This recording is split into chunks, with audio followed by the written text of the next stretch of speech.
terminologie détaillée mais hautement spéculative a vu le jour dans certains cercles religieux et charismatiques.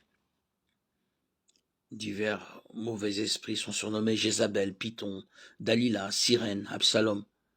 Rien de tout cela n'est biblique. L'Écriture ne donne aucune raison de croire qu'il existe des catégories spécifiques de démons ou que les chrétiens d'aujourd'hui ont le don de les repousser ou de les exorciser. Une telle mythologie moderne va à l'encontre de la cause du Christ.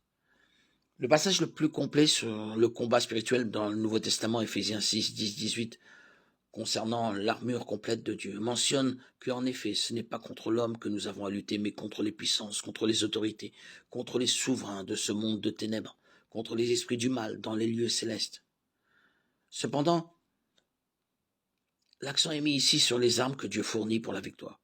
Il n'est pas fait mention de techniques pour lier ou chasser les forces du mal. Certains voient dans les êtres mentionnés domination, autorité, puissance et force spirituelle des classifications différentes des démons.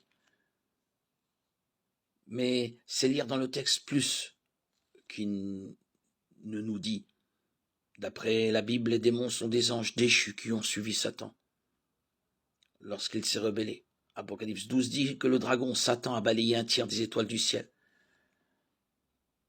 Cependant, l'origine des démons est loin d'être claire et la conclusion selon laquelle ils sont des anges déchus est contestée par certains.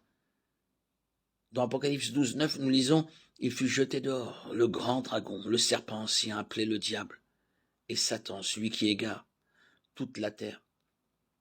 Il fut jeté sur la terre et ses anges furent jetés avec lui. » De même, dans Matthieu 25, 41, Jésus dit qu'au jour du jugement, il dira à certains « Éloignez-vous de moi, maudits, allez dans le feu éternel qui a été préparé pour le diable et pour ses anges. »